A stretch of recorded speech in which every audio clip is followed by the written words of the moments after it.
Bonsoir, bonsoir à toutes et à tous. Bienvenue dans On vous explique tout, une émission qui a pour objectif de démystifier les sujets autour de la semence et du plan.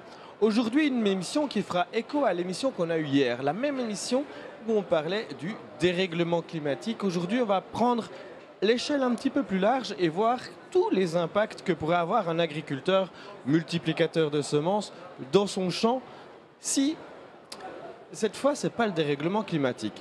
Pour ça, comme d'habitude dans cette émission, je suis allé me balader dans les allées du Salon de l'Agriculture, voir le pouls si les gens pensaient simplement à toutes les conséquences qu'il pourrait y avoir pour un agriculteur. On regarde tout de suite le reportage. On est dans un monde en perpétuel changement. À votre avis, quels sont les changements qui peuvent impacter un agriculteur ? Les changements climatiques dans un premier temps. Puis les aides qu'ils n'ont pas forcément et qu'ils devraient avoir. À la météo. Le gouvernement déjà. J'en ai pas la moindre idée. Peut-être que l'IA aussi pourra jouer un grand rôle majeur à aider les agriculteurs futurs. Il y a l'économie aussi.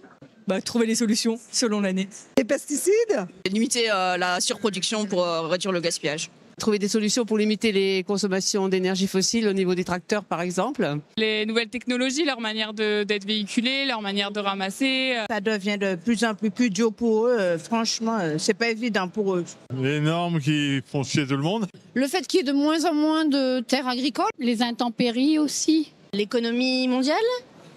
L'évolution du matériel agricole aussi. Le conflit qu'il y a dans le monde aussi, ça peut aussi jouer fortement. L'information, le numérique, l'IA, il y a plein de changements. Parce que le mode de production, il est ultra performant, mais le mode de consommation est peut-être mieux à revoir. Pour que les gens consomment mieux, il faudrait déjà à la base qu'ils apprennent à cuisiner pour consommer les bons produits. On le voit, il y a plein de réponses totalement diverses. Franck, vous êtes directeur des services à la filière. Vous, c'est quelque chose que vous étudiez au quotidien avec un cap sur la filière, pour qu'on comprenne les enjeux, pour que les agriculteurs demain puissent ne pas se retrouver le bec dans le gaz, si je puis dire. Oui, effectivement, tout ce qui a été cité dans ce petit micro-trottoir est particulièrement pertinent. Les sujets, les enjeux qui vont impacter demain l'agriculture sont très divers, très vastes. Effectivement, il y a le dérèglement climatique, mais il y a à peu près tout ce qui a été cité est totalement réel et justifié. Et il y en a même bien d'autres encore. On va tout de suite voir prendre le pouls avec vous. Arnaud Tachon, vous êtes agriculteur multiplicateur de semences. Aujourd'hui, autre que le dérèglement climatique, je crois que vous êtes producteur de maïs, de blé. Vous avez ressenti concrètement la guerre en Ukraine sur votre terrain. Vous pouvez nous en dire un petit peu plus ? Oui, je crois qu'effectivement, aujourd'hui, on est confronté à de nombreux changements et quand on met sur un volet prospectif, c'est encore plus important. Aujourd'hui, l'enjeu qu'on n'avait pas imaginé il y a 3 ans en arrière, qui est l'enjeu géopolitique, qui est aujourd'hui un des enjeux majeurs. Aujourd'hui, la filière semences produisait et exportatrice de manière très très importante. Et aujourd'hui, cette notion de prospective à l'échelon de la géopolitique est quelque chose de stratégique. Et je crois que c'est un enjeu majeur pour la filière. Jean-François Roussel, vous êtes président de la commission transversale études et prospectives chez SEMAE. Chez vous, vous êtes aussi dit, et la filière s'est dit, l'avenir de la production de semences ne doit pas dépendre de quelques voix en Pennsylvanie sous l'ère Trump. Qu'est-ce que vous avez fait concrètement pour éviter tout ça ? Je pense que tout d'abord une démarche prospective, c'est vraiment une analyse stratégique des futurs du possible pour l'agriculture et la production de semences. Alors il y a certains facteurs sur lesquels on a une influence, il y en a d'autres qu'on doit subir. Effectivement, et ces facteurs sont, comme le disait Franck, multiples, parce qu'il n'y a pas que le changement climatique. On a bien vu donc les problématiques géopolitiques qui aussi avaient un impact sur la production semencière française, mais on a aussi, nous, moi qui suis producteur de plants de pommes de terre, des impacts liés aux attentes sociétales et notamment sur la suppression des phytosanitaires qui nous retirent des solutions de lutte contre des ravageurs et qui ne nous permettent plus d'atteindre les cahiers des charges nécessaires pour assurer la productivité de nos semences, ce qui peut mettre en danger la souveraineté alimentaire française. Franck, est-ce que vous pouvez nous citer quelques-uns de ces facteurs que la filière a pu prendre en compte et combien est-ce que vous en avez trouvé? Alors quand on a une approche prospective comme celle que l'on a menée, on ne s'interdit aucune réflexion. Le but du jeu n'est pas d'analyser ce qu'on a envie ou ce qu'on n'a pas envie, mais de partir factuellement en se disant tout peut arriver. Et après on va regarder quelles en sont les conséquences. Donc le tout peut arriver, il n'y a pas d'avis sur est-ce que c'est bien, est-ce que c'est pas bien. Je vais en citer quelques-uns qu'on a pris en compte. Et si demain il n'y a plus de réglementation semences en Europe, qu'est-ce qui se passe? Et si demain, sociétalement, il n'est pratiquement plus accepté que l'on consomme de la viande, qu'est-ce qui se passe? Et si demain, on n'a pas trouvé de solution pour renouveler les agriculteurs et a fortiori les agriculteurs multiplicateurs, parce que la pyramide des âges est aujourd'hui très défavorable, qu'est-ce qui se passe? Voilà le genre d'analyse que l'on fait quand on fait de la prospective. Et tout ça, j'imagine que vous le classez un petit peu hiérarchiquement sur des sujets sur lesquels il faut trouver des solutions rapidement ou au moins faire bouger la filière? Alors le premier travail, c'est déjà d'analyser si ce sont des sujets qui sont directement au cœur de notre filière ou si ce sont des sujets qui sont beaucoup plus globaux. Le sujet géopolitique de l'Ukraine, typiquement, ça ne concerne pas que la semence, mais ça concerne aussi la semence. Donc là, c'est très global. On a des sujets qui vont être beaucoup plus internes à notre filière. Quand il s'agit du renouvellement des générations d'agriculteurs multiplicateurs, on est au cœur de notre problématique. Quand on est à l'acceptation de certaines technologies en création variétale, on est au cœur de notre problématique. Donc déjà, il faut identifier quelle est la proximité des sujets par rapport à notre filière ou si c'est plus global.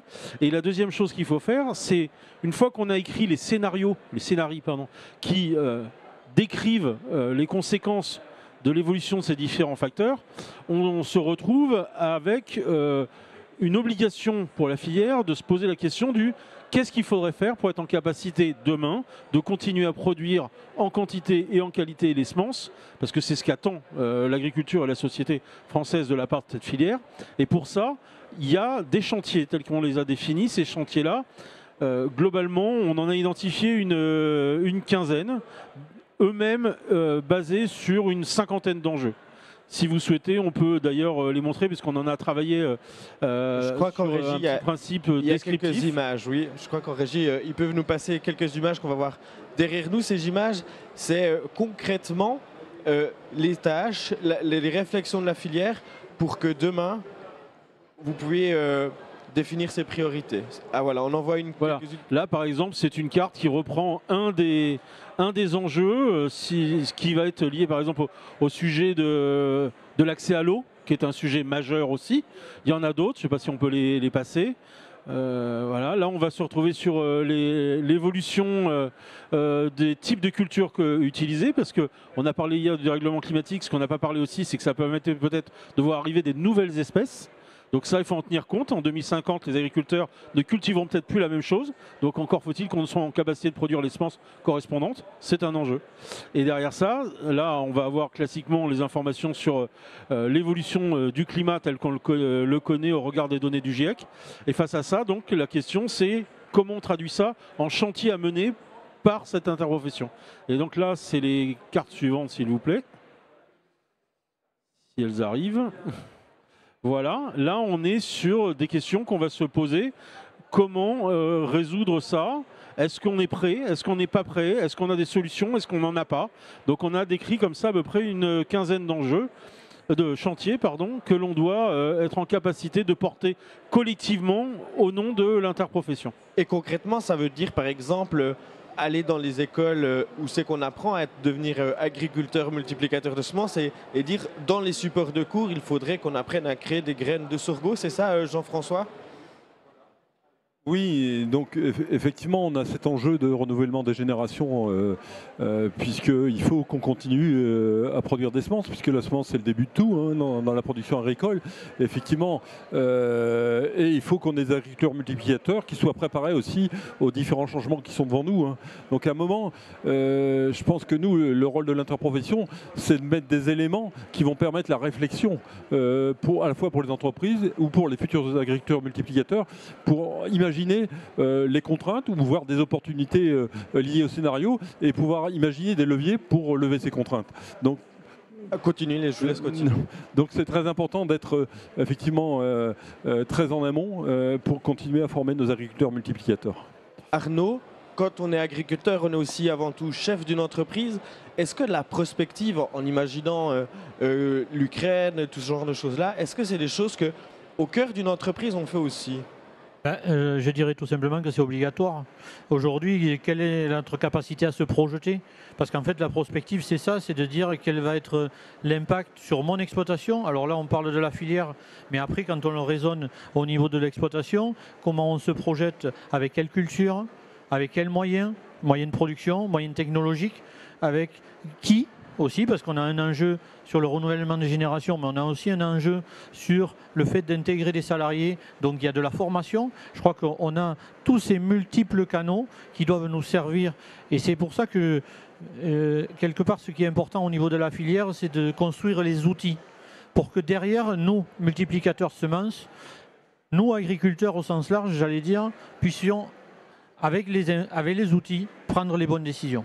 Franck, je crois que vous avez fait un outil qui permet à toute une filière, et même peut-être un petit peu au-delà, d'avoir une réflexion sur cet enjeu de prospective, ou au moins créer le débat, on dira ça comme ça. Tout à fait. À conduire une réflexion prospective, c'est pas évident. Ça prend énormément de temps, c'est complexe. Donc on l'a fait à titre interprofessionnel. On a défriché le terrain pour que justement tous les acteurs ensuite puissent porter cette réflexion au sein de leurs établissements, au sein de leurs fermes, au sein de leurs coopératives, au sein des entreprises de semences. Et cet outil est basé sur cette analyse des enjeux que je vous ai dit et la définition des chantiers qu'il y a à mettre en place pour être en capacité de relever la faisabilité des scénarios qu'on a décrits. Et donc ces chantiers tels qu'on les a définis, le but du jeu de ce jeu en fait, qu'on a créé, dont on a donné un petit nom qu'on appelle Scie d'aventure, parce que petit jeu de mots, mais surtout Scie d'aventure, tel scénario arrivé ou tel autre, il faudrait trouver les bonnes solutions.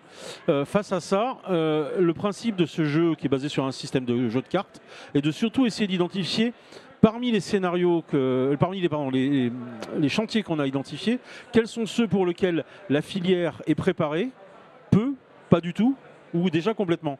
Et d'un autre côté, de les positionner aussi par rapport à l'impact et l'importance que ça a pour la filière. Bien évidemment, ça, le principe, c'est d'initier une réflexion et une discussion collective pour identifier à travers ce maillage quels sont les chantiers pour lesquels, un, ils sont importants, et deux, on n'est pas prêt, parce que ça veut dire que c'est ceux-là sur lesquels il faut agir dès aujourd'hui. Tout l'intérêt de cette action, cet outil-là, est d'initier les réflexions qui peuvent être portées collectivement à l'échelle d'une interprofession, à l'échelle d'une entreprise, à l'échelle d'une région, à l'échelle d'une espèce. En fait, le principe est utilisable dans tous les cadres. Jean-François, je vois presque tendre le micro, ça vous fait réagir ce que dit Franck Prunus? Non, mais ça me fait réagir, mais je ne fais qu'acquiescer à ce que dit Franck, parce qu'aujourd'hui, effectivement, on est face à des changements importants, et pas seulement climatiques, on l'a rappelé tout à l'heure, mais je pense qu'il est important d'être dans une démarche stratégique pour anticiper et être préparé, parce que demain, on aura à faire face à des enjeux importants, à des contraintes, peut-être à des opportunités, en fonction des changements climatiques aussi, mais je pense que l'essentiel, c'est que les entreprises soient prêtes. Et maintenant, je m'adresse aux producteurs de plants de pommes de terre et à l'initié en prospective. Est-ce que concrètement, le chef d'entreprise a modifié quelque chose suite à cette démarche-là dans son entreprise? Concrètement, effectivement, on a pris en compte les changements climatiques et notamment dans les changements de pratiques agronomiques dans nos sols. On a aussi anticipé les disponibilités en eau qui seront moindres par l'installation d'irrigation. Et on s'oriente vers de la micro-irrigation pour être plus économe en eau. On a aussi un travail sur des nouvelles variétés qui seront aussi plus robustes et plus résilientes au climat et aux pathogènes. Donc on est dans la démarche d'anticipation, mais il faut plusieurs années pour mener à terme cette démarche. Je profite des deux agriculteurs et d'un chef de service à la filière. Est-ce que cet outil-là, il y a des choses, des demandes que vous pouvez faire à la filière pour anticiper encore plus demain? Non, mais je pense que la filière a déjà fait un gros travail sur la mise au point notamment de ce jeu de cartes prospectif, hein, mais qui est vraiment nécessaire pour initier la réflexion, quoi. Parce qu'il serait très dommageable que les entreprises attendent les changements qui sont devant nous. Il faut tout anticiper. Parce que quand on anticipe, on est préparé et on est finalement plus à même de résister à ces changements. Et du coup, Franck, vous êtes constamment à l'écoute de la filière. Quelles sont les prochaines étapes ?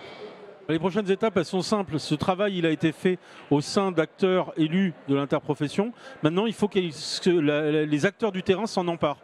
Donc le principe, c'est d'accompagner tous les acteurs du terrain à initier ces réflexions, à les accompagner dans leurs groupes de travail, dans leurs régions, dans leurs entreprises, sur le terrain, pour que ensuite les adaptations soient faites par rapport aux problématiques spécifiques, locales et liées aux espèces qui sont cultivées. Je pourrais parler avec vous pendant des heures, mais le temps passe, donc je dois gentiment rendre l'antenne.